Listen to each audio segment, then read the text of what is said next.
Market లో invest చేసి మీ డబ్బులు డబుల్ చేసుకోవాలనుకుంటున్నారా? సుందరరామిరెడ్డి గారి లైవ్ సెమినార్ కి అటెండ్ అవ్వండి.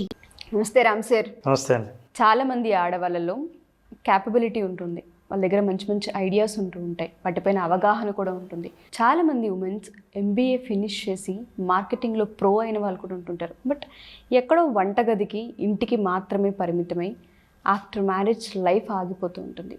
కారణాలు ఏంటి వాళ్ళకు కూడా తెలీదు. అసలు ఎందుకు ఆగాము, మా దగ్గర క్యాపబిలిటీ ఉంది, మేము చేయగలం కదా, ఆగడానికి గల కారణాలు ఏంటని అసలు ఒకసారి వెనక్కి తిరిగి చూసుకుంటే వాళ్ళకి 10 ఏళ్ళు ఖాళీగా కనిపిస్తుంది తప్ప ఒక అచీవ్మెంట్ వాళ్ళ లైఫ్లో ఉండదు.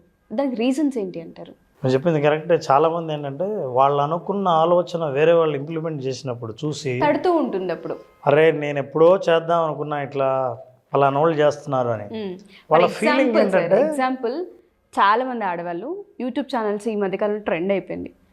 అవి చూసి ఇంకొంతమంది నాకు ఎప్పుడో ఈ ఆలోచన వచ్చి నేను ఎందుకు చేయలేదో నాకు అర్థం కాలేదు అని అన్న వాళ్ళు చాలామంది ఉన్నారు నా దగ్గరే. నేను ఎగ్జాంపుల్ చెప్తున్నాను. ఇంకా అప్పుడు వాళ్ళ ఆలోచన ఎలా ఉంటుంది తెలుసా, నేను ముందే చేద్దాం అనుకున్నాను, అయితే ఇప్పుడు నాకు అర్థమైంది నేను కూడా చేయొచ్చు అని. అంటే అవతల వాళ్ళు ఈర్ష్య అని ఎక్కడ అనుకుంటారో అని, అది ఈర్ష్యకు లక్ష్యానికి మధ్యలో ఉన్న ఒక భావన ఎవరికి చెప్పుకోలేని పరిస్థితి వస్తుంది. చెప్తే ఆల్రెడీ ఇప్పుడా చెప్పేది, మరి అప్పుడే ఎందుకు చెప్పలేదు అని అంటారుగా. సో వీటన్నిటికి కారణం ఏంటంటే అండి, మనిషి లిమిటింగ్ బిలీఫ్స్ అని ఉంటాయి. మనల్ని మనం అడ్డుకునే కేవలం మన గురించి మన నమ్మకాలే మనల్ని ముందుకు పోనీయకుండా చేస్తాయి. ఇతరులకు మన మీద నమ్మకం ఉంటుంది, మనకు మన మీద ఉండదు. మనం చెయ్యగలం అని అనిపిస్తుంది కానీ యాక్షన్ తీసుకోవడానికి ఏదో ఒకటి వెనక్కి లాగుతూ ఉంటుంది. మరి చేయగలిగితే చెయ్యి, ఎందుకులే ఊరికే చెయ్యాల్సినంత అవసరం లేకపోవచ్చు. కొన్ని నమ్మకాలు మనిషిని రిస్క్ తీసుకోకుండా ఉండేలా చేస్తూ ఉంటాయి, రిస్క్ తీసుకోకుండా చేస్తాయి. అది కూడా ఒక ఎలిమెంట్. సత్తా ఉండి కూడా నిరూపించుకోనే అవకాశాలని ఉపయోగించుకోకపోవడం ఉందే, అట్లాంటి నమ్మకాలు ఏవైతే వెనక్కి లాగుతున్నాయో వాటిని తెలుసుకుంటే, దీని నుంచి బయటకు వస్తే ఖచ్చితంగా మీరు ఏం చేయగలరని అనుకుంటున్నారో, నిజంగా ఏం చేసి మీరు ఈ ప్రపంచానికి నిరూపించాలనుకుంటున్నారో ఖచ్చితంగా నిరూపించగలరు.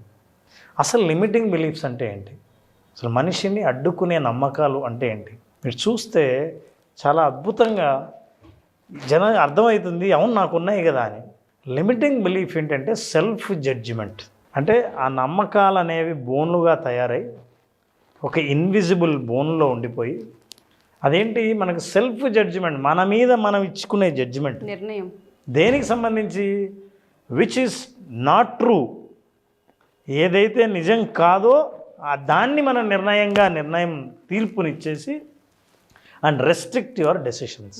మనల్ని మనమే బంధించుకొని మన నిర్ణయాలు కూడా ఆగిపోతాయి. సో మనకు మనమే తీర్పిచ్చుకొని పనికిరామని అనుకుని ఊహా ప్రపంచంలో మనల్ని మనం ముందుకు వెళ్లకుండా చేసే ఒకే ఒక ఆలోచనే లిమిటింగ్ బిలీఫ్. సో లిమిటింగ్ జనరల్గా ఎవరైనా ఏమంటే నన్ను అడ్డుకునే పరిస్థితులు ఎలా ఉన్నాయా అనడానికి పరిస్థితులు కూడా అనుకూలంగా ఉంటాయి, అయినా కూడా వాళ్ళు అక్కడే ఆగిపోయి ఉంటారు. ఎందుకు ఆగిపోయి ఉంటారు? సెల్ఫ్ జడ్జ్మెంట్ మెయిన్ కారణంగా కనిపిస్తుంది కదా సార్, ఎప్పుడు కూడా అదే. అవును. దీంతో పాటు మనిషి నమ్మకాలు అక్కడే ఆగిపోవడానికి గల కొన్ని కారణాలు, కొన్ని నమ్మకాలు ఉన్నాయి. వీటి నుంచి బయటపడితే ఫైనాన్షియల్ ఫ్రీడమ్ సాధించడం ఆడవాళ్ళకి సహజమే. తెలుసుకుందాం ఏంటో. Number 1, only men should handle finance. మనకెందుకు లేదు ఊరికే అని వాళ్ళ చేతికి ఒక మనిషి ఉన్నాడు కదా అని అనుకోవడం. ఇందులో గౌరవిస్తున్నట్లుండొచ్చు కానీ మీకు తెలియకుండానే బలహీనత ఉంటుంది. ఎలా హ్యాండిల్ చేయాలంటే, నువ్వెందుకు నేను చేస్తా అనే డామినెన్స్లో కాకుండా, నేను కూడా ప్రయత్నిస్తా, నీ శ్రమ తగ్గిస్తా అనే అప్రోచ్తో, అంటే అవతల వాళ్ళు సహకరించాలి కాబట్టి నీకు. మేల్ డామినేషన్ సొసైటీలో మీరు అయితే వీళ్ళే చేయాల్సి, మనకెందుకు డబ్బుల విషయాలు, నాకేం కావాలో అడిగితే చాలు, అవన్నీ మా ఆయన తెచ్చిచ్చేస్తున్నాడు అని అనుకున్నప్పుడు ఏమవుతుందంటే, మీరు ఆర్థికపరమైన నిర్ణయాలు మీ ఆయనే తీసుకుంటున్నందుకు చాలా రోజులు అలవాటుగా వదిలేశారు. ఇప్పుడు మీరు ఫైనాన్షియల్ ఎంపవర్మెంట్ సాధించాలనుకుంటున్నారు, ఫ్రీడమ్ సాధించాలనుకుంటున్నారు. మరి మీకు నిర్ణయాలు కావాలి కదా.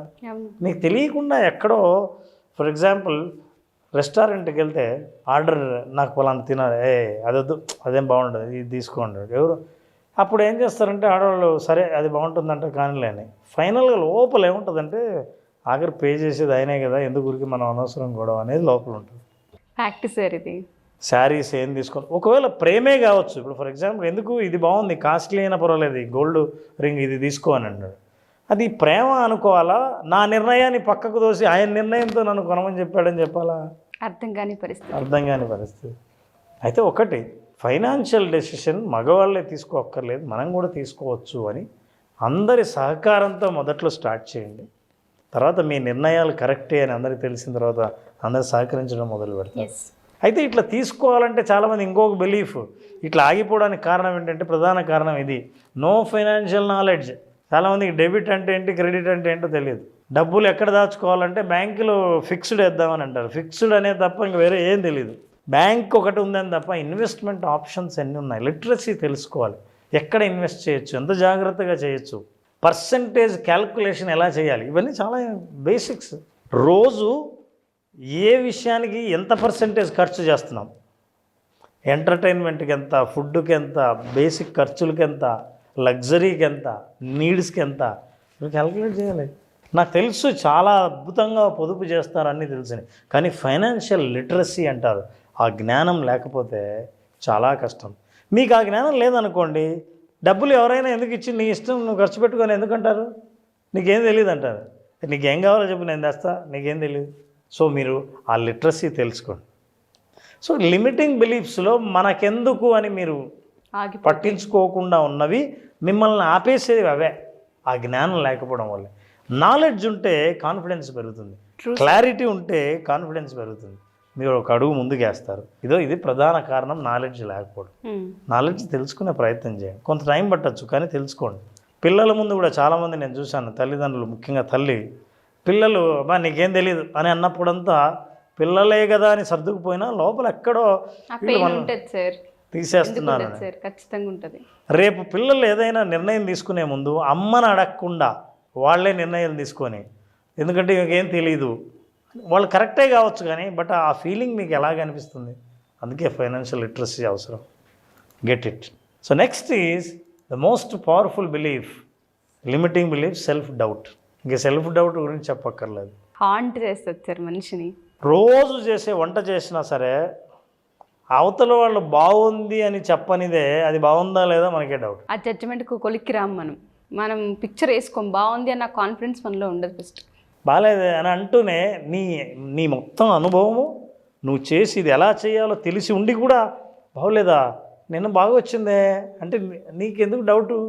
సో ఐ నో మీరు ఎవరినైనా అడగాలనుకుంటే ఒపీనియన్ లాగా అడగండి, కానీ అది మీ మీద మీకే డౌట్ పుట్టేలా అడగకూడదు.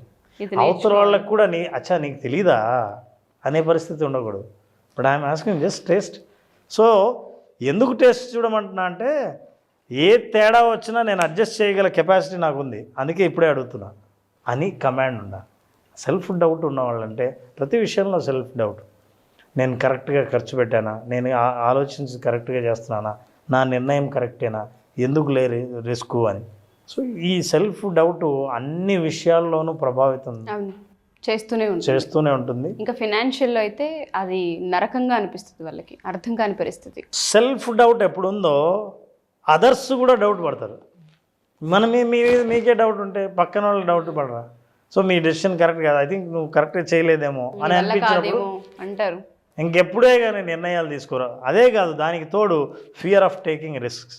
అరే మీకు తెలియకుంటే తెలుసుకొని ఎక్కడ ఇన్వెస్ట్ చేస్తే ఏది కరెక్టో అని మీరు నాలెడ్జ్ని కొంచెం గెయిన్ చేసి, నాకు తెలుసు అండి మనకు చాలామంది కౌన్సిలింగ్ వచ్చిన వాళ్ళు కూడా హస్బెండ్ భయపడుతుంటే వైఫ్ సెర్చ్ చేసి వాళ్ళ ఎగ్జాంపుల్స్తో సహా చూపిస్తారు, ఏం పర్లేదు నువ్వు ఇలా చేయొచ్చు, ఇలా చేశారు ఒకరు ఎవరో నేను చేయడం చూశాను, నువ్వెందుకు ఇలా చేయకూడదు అని వాళ్ళే ఇన్ఫర్మేషన్ కలెక్ట్ చేసి ఇస్తుంటారు. అయితే మీరు ఎప్పుడైతే రిస్క్ తీసుకోవడానికి భయపడతారో, రిస్క్ అంటే ఏంటి, బిజినెస్ స్టార్ట్ చేద్దాం అనుకుంటున్నారు, ఫైనాన్షియల్ ఫ్రీడమ్ కావాలనుకుంటున్నారు, మిమ్మల్ని మీరు ప్రూవ్ చేసుకోవాలనుకుంటున్నారు, రిస్క్ తీసుకోవాలి. ఎందుకు అనవసరంగా రిస్క్ తీసుకుంటే ఇన్నాళ్ళు ఉన్న పేరు చెడిపోతుందన్న భయంతో ఆ పేరును కాపాడుకునే ప్రయత్నంలో జీవితాంతం ఒకే చట్రంలో ఉండిపోయి బయటికి రాకుండా ఆ పేరును కాపాడుకుంటున్నామన్న తృప్తి ఒకవైపు, ఏమీ సాధించలేదే అన్న అసంతృప్తి ఇంకోవైపు రకరకాలుగా బాధ పెడుతుంటాయి. నిజంగా ఒక్కోసారి సంతోషపడాలో బాధపడాలో తెలియని అర్థం కాని కన్ఫ్యూజన్ కూడా పరిస్థితి. ఉంటుంది. తృప్తి ఏముండదు సార్ జీవితాల్లో. సమాజం కోసం మాత్రమే అలా ఉంటారు తప్ప వాళ్ళకి తెలుసు సెల్ఫ్గా ఎంత వాళ్ళని హాంట్ చేస్తున్నాయి, వాళ్ళ టాలెంట్ ఎక్కడ ఆగిపోతుంది, ఎందుకు రిస్క్ చేయలేకపోతున్నారు, సెల్ఫ్ జడ్జ్మెంట్కి ఎందుకు వస్తున్నారు, సెల్ఫ్ డౌట్ అసలు వాళ్ళు ఎలా పుడుతుందన్న వాటిపైన వాళ్ళకి ఒక అవేర్నెస్ ఎప్పటికప్పుడు ఉంటుంది. బట్ ఏది నోరు తెరిచి మాట్లాడరు, నోరు తెరిచి ఎక్స్ప్రెస్ చేయరు అసలు. అట్లా ఎక్స్ప్రెస్ చేయని వాళ్ళు నేను ఎలా ఎక్స్ప్రెస్ చేయాలి, నేను ఎలా ఉండాలి అని తెలుసుకోవడానికి ఓ పని చేయొచ్చు. Search for a role model. చాలామందికి రోల్ మోడల్ ఉండదు. నేను ఎవరి మాదిరి ఉండాలి, ఒక రోల్ మోడల్ ఉండాలి. ఎందుకంటే రోల్ మోడల్ నాకు ఇష్టమైన వాళ్ళు, నేను వెళ్ళాలనుకున్న దారిలో ఆల్రెడీ వెళ్తున్న వాళ్ళని చూస్తే వాళ్ళు ఆల్రెడీ దారి ఏర్పాటు చేశారు, మీరు ఫాలో అవటమే. సో అట్లాంటి వాళ్ళు ఎవరు రోల్ మోడల్ లేకపోవడం వల్ల వాళ్ళు ఎలా మాట్లాడతారు, వాళ్ళ డ్రెస్సింగ్ ఎలా ఉంటుంది, వాళ్ళ నిర్ణయాలు ఎలా ఉంటాయి, వాళ్ళు ఏ రంగంలో ఉన్నారు, ఎలా పాపులర్ అయ్యారు, ఇన్ని విషయాలు తెలుస్తాయి. లేకపోతే మీకు మీరే ఇన్వెంట్ చేయాల్సి వస్తుంది. So lack of role models వల్ల కూడా మనకు ఏం చేయాలో తెలియని అయోమయ స్థితిలో మనిషి కన్ఫ్యూజ్ అవ్వడం కాకుండా ఆ బిలీఫ్స్ ఎప్పుడు పటాపంచలు అవుతాయంటే లిమిటింగ్ బిలీఫ్స్. కొత్త నమ్మకాలు ఏర్పడాలంటే సక్సెస్ ఆల్రెడీ సాధించిన రోల్ మోడల్స్ని కనుక మీరు చూడగలిగితే, మీకు ఇష్టమైన వాళ్ళని మీరు వెతికి పట్టగలిగితే, అప్పుడు మెల్లిమెల్లిగా మీ చైన్స్ మొత్తం విరిగిపోవడం మొదలు పెడతాయి. మీరు బంధ విముక్తులు అవ్వడం గ్యారంటీ. శృంఖలాల నుంచి తిరిగి బయటకు వచ్చి అప్పుడు పూర్తి స్వేచ్ఛను మీరు పొందే అవకాశం ఉంటుంది. సో అట్లా పొందినప్పుడు స్వేచ్ఛ కలిగిన మహిళ తనకు కావాల్సిన నేను అనుకున్న జీవితాన్ని నేను జీవిస్తున్నా అన్నప్పుడు అప్పుడు ఆ విజువలైజేషన్ చేసిన తర్వాత వాళ్ళు ఇలా కనిపిస్తారు మనకి. బా ప్రశాంతమైన మైండ్ సెట్, ప్రశాంతము, ఆనందము తాండవిస్తుంటే తృప్తి, సాటిస్ఫాక్షన్ అనేది లైఫ్లో ఎలా ఉంటుందని. ఆ తృప్తితో మనిషి ఎక్కడికి వెళ్ళినా సరే నలుగురిలో కలిసినప్పుడు ఎలా ఉంటారంటే celebration. That is what is actually visualization for women. Thank you Ram sir, thank you so much. Thank you so much. Suman టీవీలో మీ పర్సనల్ అండ్ బిజినెస్ ప్రమోషన్స్ కోసం కింది నెంబర్కి కాంటాక్ట్ చేయండి.